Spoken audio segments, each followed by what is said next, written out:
Golden.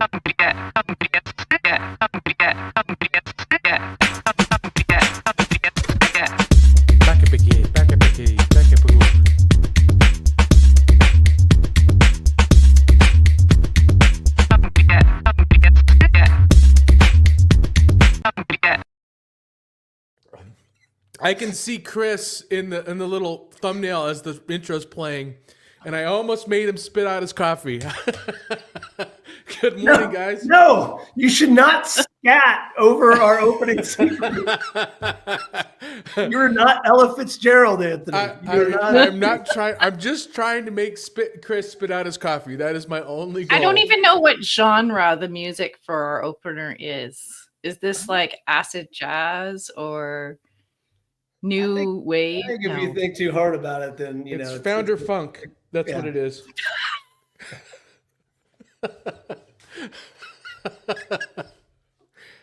We've been talking about problems this morning. I told Anthony this already, Stephanie, but I've been having a lot of problems with the women in my life, a lot of problems. And so I asked my advice. I said, Alexa, why do I have such hard time with women? And she said, I'm Siri, you idiot. But just talking about hard conversations. Alexa's answering why I'm so terrible at women behind you, right? Shauna yesterday came to me and said, we need to talk. And I said, this conversation will be recorded for training and quality purposes. Oh, it's Halloween, you guys. What do you do for Halloween? I try to do nothing. I try to let my wife take the kids out for trick or treat, and I stay home and give out candy. But we live in a neighborhood that a lot of kids don't trick or treat, so I wind up eating chicken soup and watching TV. I live in a condo. Movie? Like, do you watch something? Like, you guys are the worst Halloween people. I don't know that we can be friends. This is my favorite holiday. I live like in an area. I live above the school. And so nobody's coming there on Halloween. And then I'm in a condo building, so nobody's coming. But when where the kids grew up, like in our old neighborhood, there were kids everywhere. Like it was like a big, huge party in the neighborhood, and it was super fun. But the kids, I remember one year the kids dressed as zombies, like cute little zombies, and we went out for I don't know, like 2 hours, but we had to come home because they were like dead tired. Oh, that was a long way to get there. You took the whole the point long of road. You can't just be like, boom. No, I mean, I just try to throw them out. Just get them out there early. Right. Yeah. Emotional, damn it. Similar, and it's actually similar to our topic today. It's best. I was just going to say our topic today is closely related. What if your nervousness before difficult conversations is actually protecting you? Like, I'm having butterflies right now because Chris and I need to tell Anthony that he's no longer part of the show or later on. I'm kind of building up to it. But there's a shocking stat, weirdly enough. According to Vital Smart's 2021 study of 1,025 managers, leaders delay crucial conversations an average of 7 months before addressing them because they're mostly men. Stelly FD, founder of Close CRM, learned this the hard way when delaying a co-founder equity conversation that cost him 6 months of resentment. That avoidance nearly tanked the company before they restructured around honest, uncomfortable dialogue. Today on How to Founder, we are going to be talking about mastering difficult leadership conversations. I'm your host, Stephanie Hayes, and with me are my wonderful co-hosts, Chris Franks and Stephanie Hayes, that's spelled wrong, and Anthony Franco. Literally, that's you. Oh, it's in there. You get all three of us today, and we are going to talk about why we delay conversations, hard ones, what the cost of that is, and how you can do things differently. Okay. Anthony, Chris, can you both think of a time that you have chickened out on a conversation that was really difficult and it actually cost you more in the end? Many times, Stephanie, many times. Me too. Yeah. Me too. And I'm one of those people who has no problem just hitting things directly head on. In fact, I just had an experience like this yesterday, and it bit me in the ass. Anthony, ever happened to you? I'm trying to think of a time. So I have the contrarian point of view on this topic today. So I don't avoid difficult conversations because I'm chickening out. I delay difficult conversations until I have my head wrapped around what is it, a me problem or is it a them problem?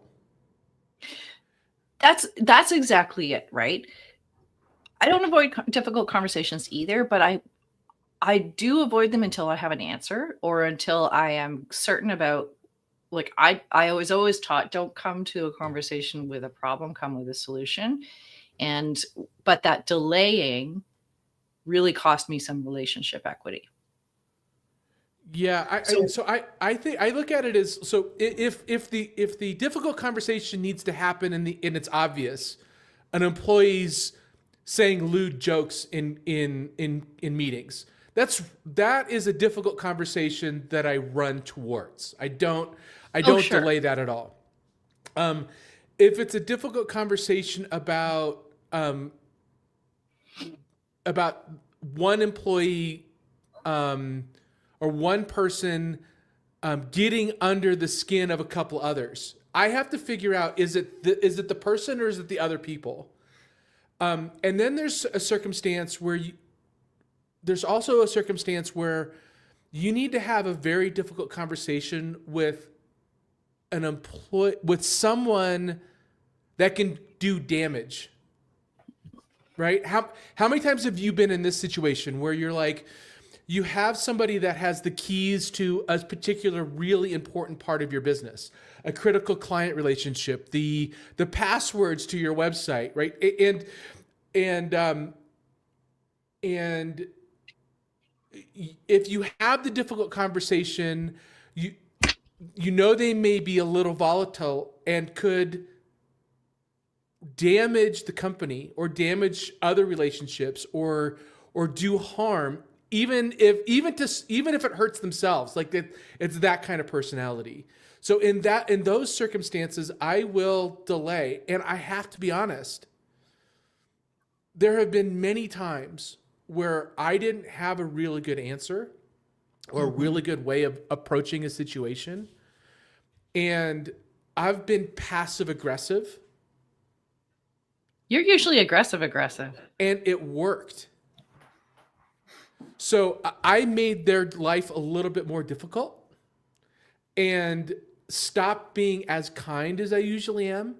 And which is a pretty low bar to start off with. Let's just be super. I was gonna say it's not like no, you're getting me and like Stephanie. I'm the kind one. Stephanie insults us all the time, but no. So anyway, so I know I'm kind of diverting off topic here, not off topic, but I am taking this down a different path, which is I don't know.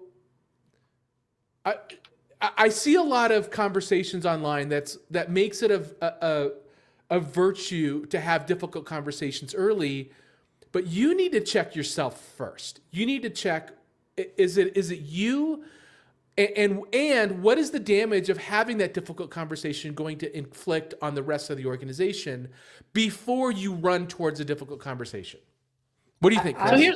I have a question that I want to ask you guys, because I think that this frames up the question. And Stephanie, feel free to take us in a different direction if you don't like the direction I'm taking this, which is, what is a difficult conversation as a founder? Difficult conversations. I've had tough conversations. I've fired people. I've done all those sorts of things where I know that it's going to hurt this person. I feel bad about it, but it wasn't a hard conversation because it was the right decision. And I wasn't emotionally invested in that relationship. to me, the only really difficult conversations that I have is when I have some sort of emotional, including employees, right? Employees I care deeply about, part of my team that we built this company together. And that's when it becomes hard. So I want to just ask you guys, am I thinking about that right? Because I've had, quote unquote, tough conversations that don't feel tough to me. And then I've had giving somebody bad news. That's a difficult conversation. Or conflict, right? So many people are conflict avoidant, right? They really are. They will even, I've worked with men who are, strong, powerful leaders. Men. Strong, powerful leaders, but they still chicken out of anything that creates conflict, right? However, I think both of you just pressed on something that is really, really key to how we're thinking about difficult conversations. I've had difficult conversations where I've had to let someone go, but it was difficult in the sense that someone's receiving bad news, but I didn't find it like I wouldn't have avoided going into it because I was clear on what needs to happen. What I find difficult is when, so here's a really good example. I was in a contractual relationship with somebody that I had to pay money to on an ongoing basis, right? It was like a vendor buyout. And the company wasn't making enough money to cover the costs of the payment. Like it was really at the point where there just wasn't enough coming in, and we would have had to shut down if I'd paid her the money that we owed her, right? And so I was delaying having the conversation with her because I knew how the conversation would go, and I wanted to have a solution for her. I wanted to be able to tell her, we can pay you again on this date, or here's what I'm going to do about this. And I didn't have that answer. But for her, she was like, I would rather you have told me right up front and said, hey, the payment's not going to come out this month. I don't know what we're going to do yet. Like she wanted to hear that to her meant that I was being respectful. Delaying the conversation for her caused further damage because it was a sign of disrespect for her. So that's where things get a little bit tricky, because I wanted to be able to anticipate having something for her, and I didn't have that answer yet it was more damaging for me to delay. Because that's a great point. Yeah. So, and looking for clarity,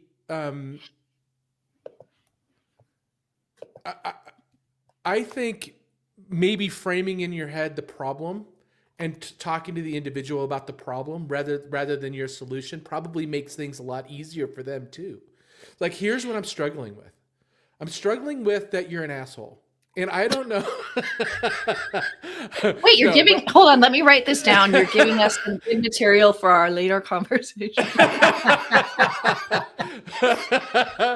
No, but I'm struggling with your position in the company because you're good at this and I need you to do this. And I don't know how to connect that divide, because the company really needs you to do this and be really good at this. This is what we hired you for.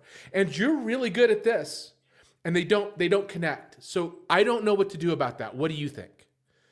And you don't have to have a solution. You have to present the problem in a way that they get to participate in the solution. That's really tricky, I think, because especially with an employee relationship, by having that conversation, you're putting them in a position of worrying, right? Of being concerned for their work, their job. If it was a different conversation saying, hey, I want to change your position in such a way that it's really working towards, like, that feels better than I'm not sure what to do about your position, right? So in an employee relationship. But I do think that approach works really well in something a little bit different, like maybe you're in a partner relationship with a partner that you have a referral relationship with, something, and you can go to them and say, hey, we're changing tact, or this is not producing the results that we expected. I'm not sure what to do about it, and I thought maybe we could come together and have a conversation about it. Let me qualify my scenario first and say, I have that conversation when I've come to the likely conclusion that this person's not going to be with the company anymore. So I'm not trying to move them. I'm trying to figure out if I can keep them. So I want them to worry about their position because their position's in jeopardy, and I want to give them an opportunity to correct my thinking on it and say, hey, maybe you haven't thought about this, or gosh, I didn't even realize. Like, give them an opportunity to troubleshoot it with me. I've had that conversation, I don't know how many times, more than dozens. And it's a 50-50 split. One way it goes is, oh my gosh, I totally didn't realize it. Here's the things that I'm going to do to change it and to kind of realign myself. And sometimes that works and sometimes it doesn't. The other 50% is, you're right, I'm really not happy here.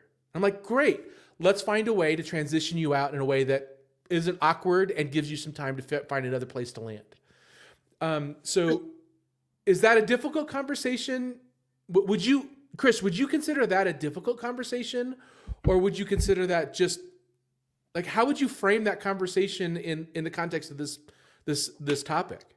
I think it can be a difficult conversation, but I think your approach is correct. And so, and really, I think the first part of this is the idea that we're having a conversation about difficult conversations with subordinates, with employees, because those can be tough, right? And you do care about your employees, and you know about their lives, and you know about their kids, and you know about, their husband getting laid off, and all these things that potentially can be a part of that conversation.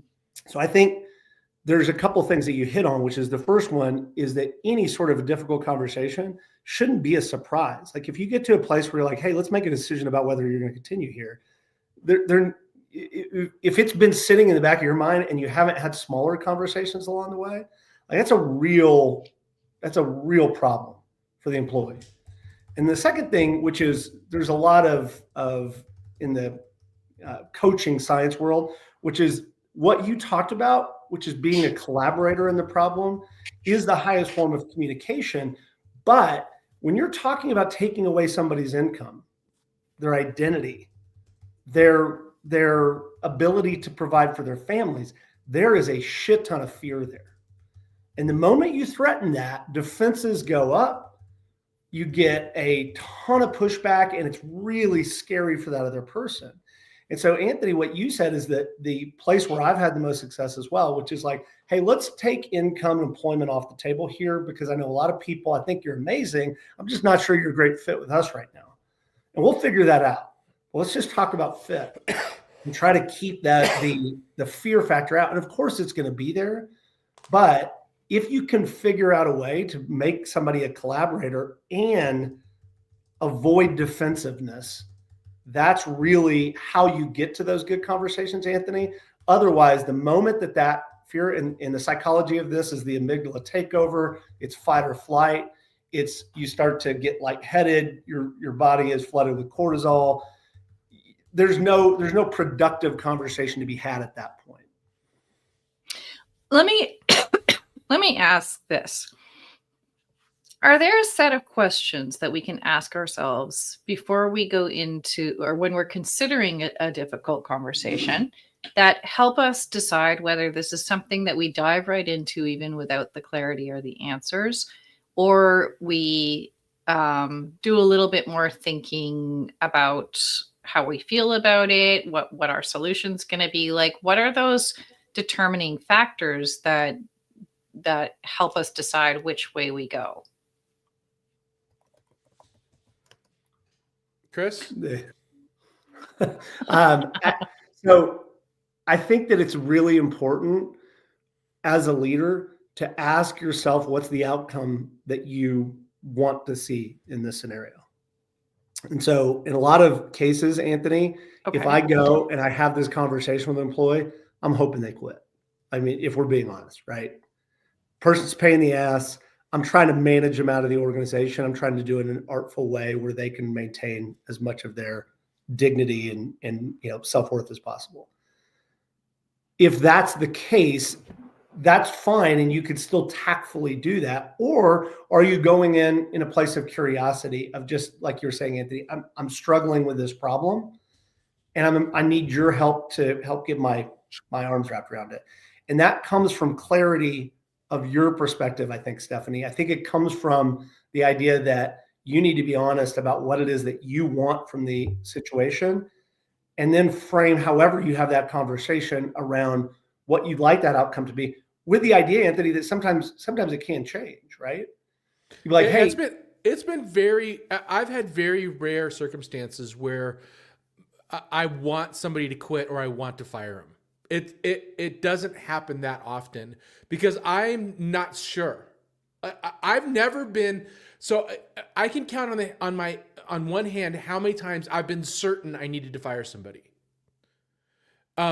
The vast majority of people that I've fired or that have quit, I entered a difficult conversation not knowing what the right move is for them and for the company.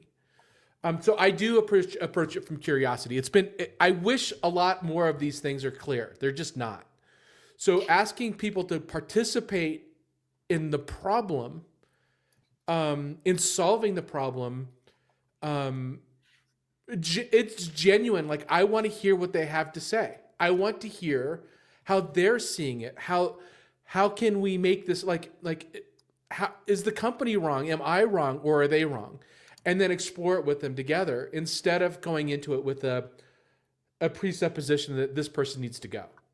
So can we move the conversation away from just about employees and firing employees? Because there are 100 different, there are 100 different difficult conversation scenarios that we might need to have. We're about to fire a client, right? I have had difficult conversations with partners. I have had difficult conversations with, with employees for sure, with financial institutions. Like, there are so many difficult conversations, but I really am sort of like, I want to go back to the original question. Are there a set of questions we can ask ourselves that help us determine what the best way forward is? I think there are questions like, what's the impact going to be on the person that I'm speaking to? What would they need to, if I know what I want my outcome to be, what would they need to hear, or how would they need to feel in order for them to be well positioned to come to that conclusion with me? Is time of the essence? I think there's a whole bunch of qualifying questions that help us decide what our strategy is going to be. Because you may need to have a solution before you come to that conversation, because you know the dynamics of the conversation are going to be X. I think you mentioned two things that are really important. One is, where's the misalignment? Because difficult conversations are basically saying, I thought this, you thought that. Something's not working, right? And so you need to be clear with what you thought was going to happen that didn't. And you also need to be clear going into it, what is your objective for having the conversation? If your objective is to feel better, like, oh, I'm glad I got that off my chest, don't have the conversation. Don't have it. It's not about you. But so you need to have a clear, measurable objective when you go into that conversation. Timing is certainly a part of it. Stephanie, I totally agree with you. What else, Chris? What else do you need to know going into those conversations? Well, so I think in what Stephanie is saying is right, which is we've started by saying, hey, let's have hard conversation with employees, but that's a power dynamic that's different. He's thinking really hard about it. Did I freeze? No, I think it's you, Steph. He didn't freeze for me. Oh, all right, no, okay, sorry. The power dynamic of having a co-founder relationship, or in your, like Stephanie, you're firing in a customer or something like that, it's a wildly different scenario. Now, I think this is the place where we acknowledge most difficult conversations start with some sort of a feeling. And those feelings, Anthony, they come from, I had a set of expectations that weren't met. Mm-hmm. I feel my feelings are hurt because your one feeling is hurt. I had a story I was telling myself that's not coming true. There's some sort of framework that I see the world that you see the world differently, and we can't align on that. So all those things are really important. But the secondary piece to understand here is you have to figure out a way to have to come to some sort of agreement. If you're a co-founder relationships, bad co-founder relationships tank great companies that want to be in the world, great products, great solutions, great teams. Mm-hmm. And a bad co-founder relationship, how many times have we seen it? I mean, it's happened. I know dozens of times. I'm sure that we could put together a list of 30 just because the co-founders can't figure this shit out. And it makes me angry because I'm like, guys, you've got product market fit. That's so hard. Don't let your egos get in the way of a great company. And so I think that notion about like, what is it that you expect? And I think, and Anthony and Stephanie, I think it starts well before you have to have the tough conversation. Do you guys agree? Yeah, we had an episode about that not too long ago, that building that early foundation for your I think it was John or someone that they recommended you have a monthly touch point, and that just always happens. And so that foundation for communication in a co-founder relationship for sure. And I still think that it depends on the issue and the topic and that sort of thing, that you really have to think through some of these things. Like, what's the impact on the other person? What are they likely to feel? What would they want in this situation? What's going to get us to the outcome that we need as quickly as possible? Like, I just think there's so much nuance, and you can't paint. It's the same way that we talk about leadership styles. You can't say, I am this leadership style and that works for everything in my company. I think it's just nuanced. I think you've got to be able to run through these set of criteria that help you decide how you're going to approach a difficult conversation.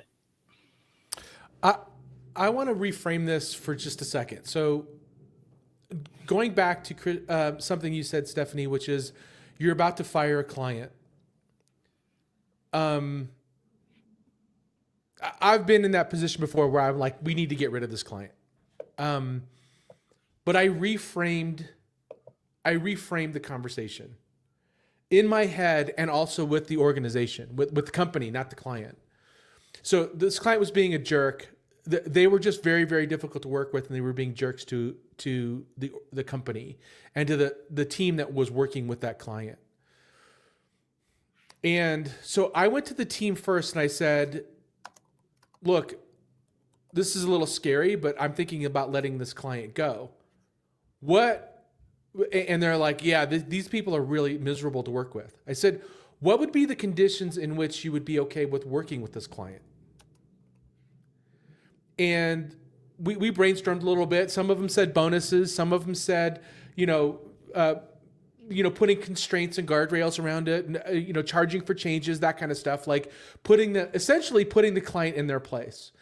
And then I had the conversation with the client that I wasn't fully intending on firing.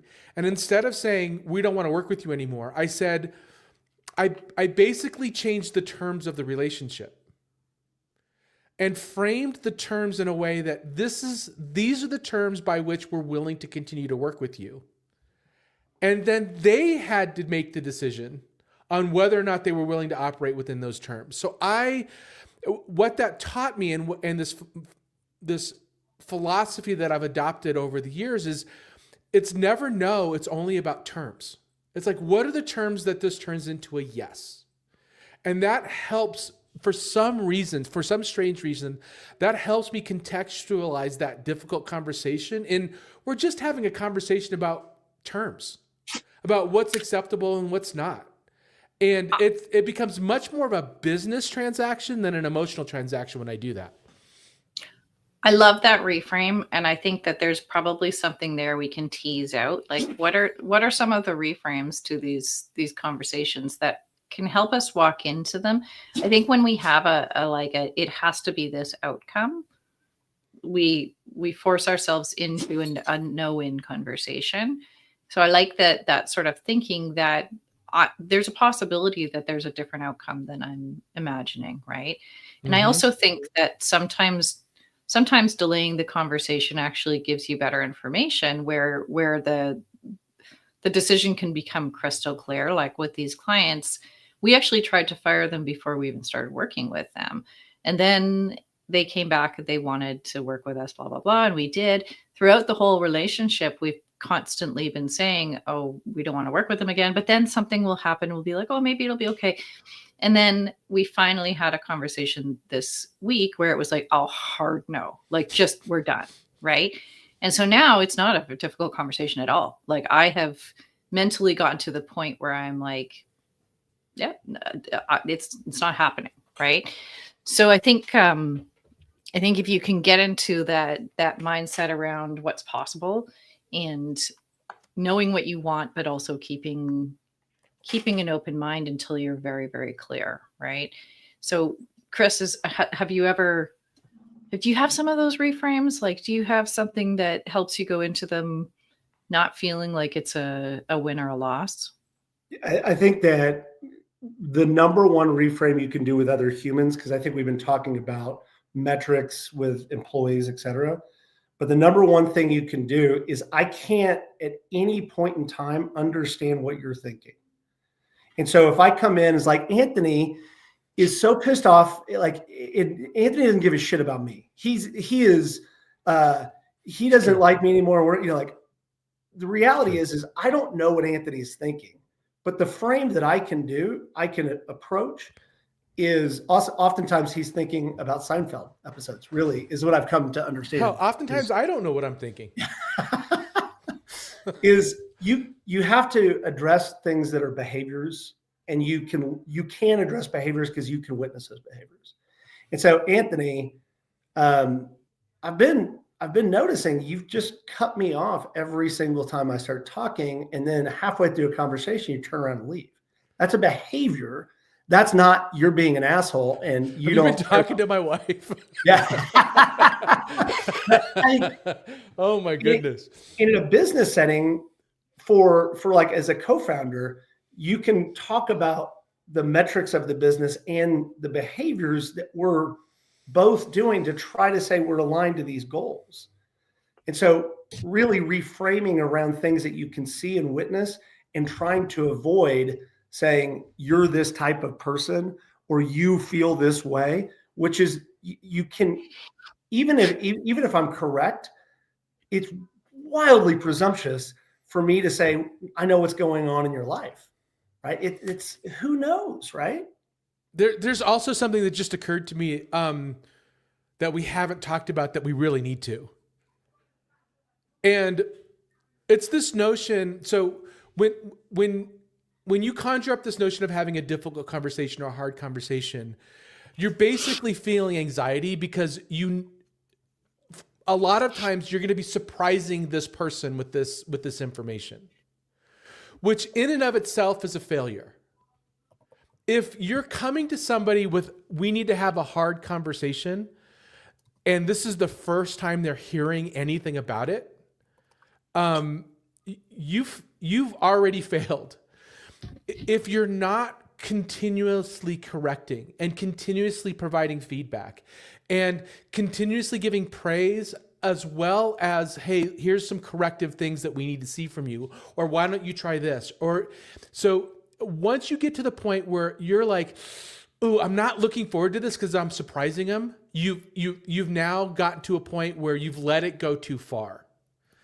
I have had a lot of conversations with folks where they've walked into, not a lot, but several, where they've walked into a room. I'm like, okay, we need to sit down and talk. They'll come in and go, am I fired? Because they knew, right? Because I've been having those conversations with them. Like, oh, yeah, it's about that time. It's like, we need to find you how to move you on, because I've been having that conversation with them continuously and they just haven't been able to correct it.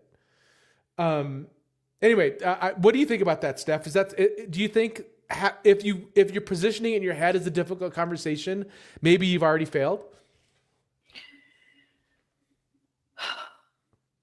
No, you make a really good point for once that I think That's two this episode. Well Yeah. done, Anthony. New record. that I think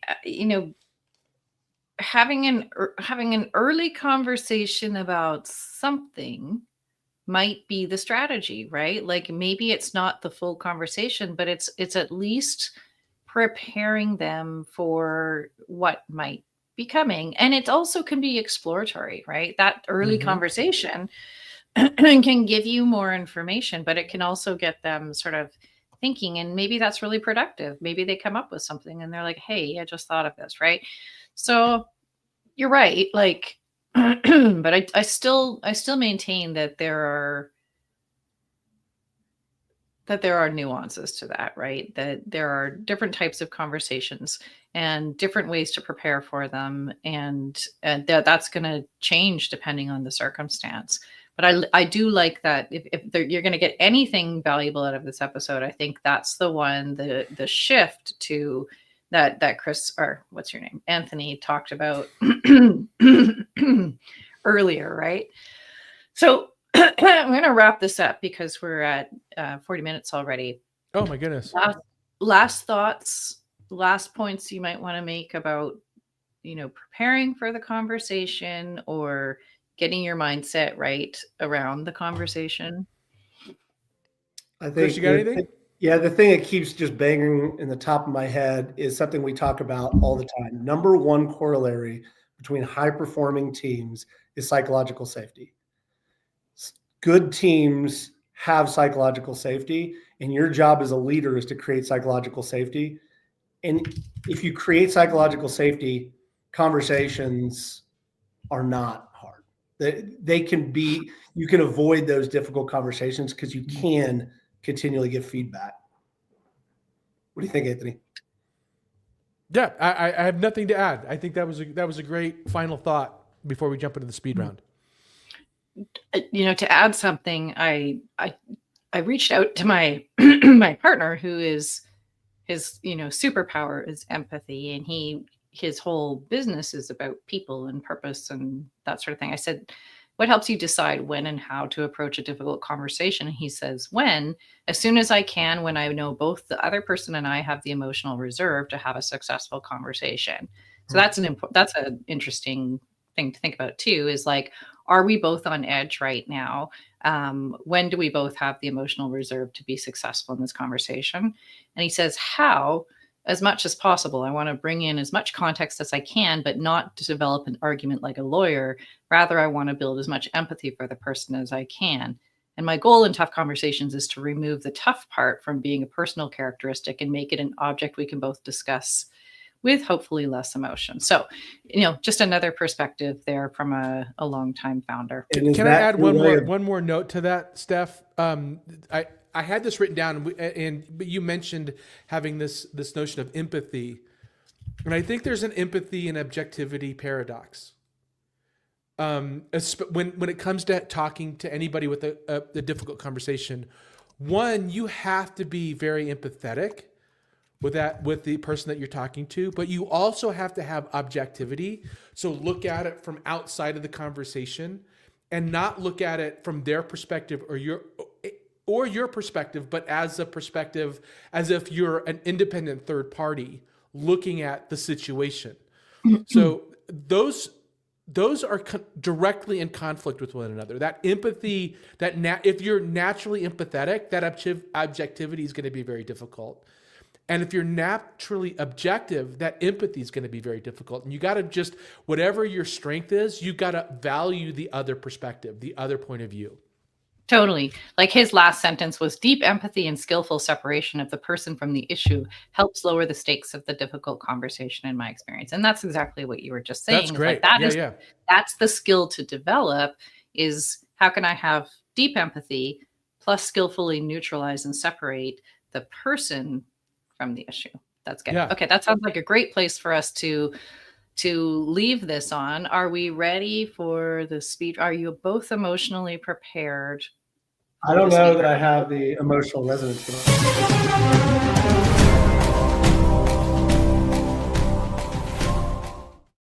Stephanie didn't Apparently, care I if you don't were care. prepared, Chris. Whatever, Chris. Whatever. Whatever. Your psychological safety. Doesn't matter. All right, speed round. You both get to answer and quickly.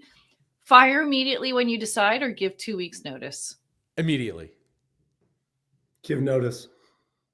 You're gonna give somebody 2 weeks notice that you're gonna No, fire I'm them? going to pay him for 2 weeks. I'm going to have him leave though. Like I'm. Oh, you're okay. Yeah. Crying during a termination conversation, unprofessional or human? Totally unprofessional. Depends. Is it me? I mean, then if I'm crying, it's a problem. If I'm the one that's firing, if I'm being fired, sure, you can cry. It's fine. If Anthony's Yes. crying in any circumstance, then we've got a problem. If I'm crying, the world is ending. So yeah, it's bad. We need to have a cry circle. We need to have an episode where we just talk about Anthony's feeling. We really do. His one feeling. We really dig into that. No. Delivering there's- hard feedback via email avoids conflict. Agree? You wrote these. Totally agree. I totally agree. Actually, I prefer text message or Snapchat. Yeah. I was gonna say just it's Slack is the answer. Yeah, I'm gonna make it- be I'm gonna hard. make A a hard passive- no on that. A hard no. I'm going to make a passive aggressive TikTok about it and then just send it to you. Here's what I'll say is that it is fully appropriate to follow up with an email and saying, here were the things we discussed. Because in those moments, again, amygdala takeover, the person might not hear. And so you can actually send a follow-up email. Yeah. The problem with that question is don't avoid conflict. Don't avoid it. What percentage of underperformance issues are actually misalignment and not skills gap? 100. Half. 110? Half. 50%. 65. I'm going with like 80. Hey. Written script for tough talks or bullet points only? Oh, I don't do either of those. I think bullet points are actually good. I think having a couple notes because conversations can wander, but if you have a written script, even the bullet points, you have to stay curious to Anthony's point. So would be terrible to have a script. That Never say. I'm going to add one more to this. Never say that this conversation is hard for you. Never say that. Ever. That should be the only bullet point. Don't tell people that this is hard for you to have. Terrible. I'm really struggling with this conversation. Yeah. I'm going to fire you. Yeah, exactly. Never do that. Okay, Chris, founder fundamentals. What did you learn, if anything? I wrote down a ton of notes. Delaying conversations can actually be disrespectful to the person you're delaying. You need to be clear about what the real problem is. Identify your objectives going into it. What do you want from that conversation? Approach the conversation with genuine curiosity. Ask questions of yourself and what's going on with you before you enter into the conversation. The level of difficulty of the conversation is directly related to the level of trust. If you have no trust, it's going to be a very difficult conversation. If you have a high level of trust, it should be easier. Reframe the conversations to talk about facts and behaviors. Don't surprise people. Difficult conversations are a failure of continuous feedback. Psychological safety, make sure you have psychological safety can help diffuse difficulty of conversations.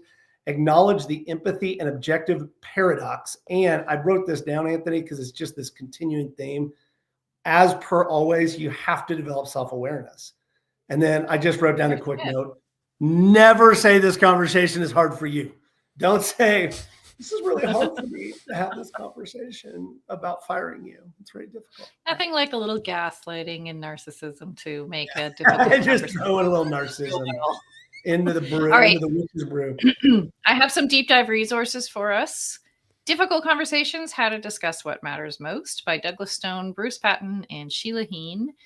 Crucial Conversations, Tools for Talking When Stakes Are High by Carrie Patterson, Joseph Grenny, Ron McMillan, and Al Switzler.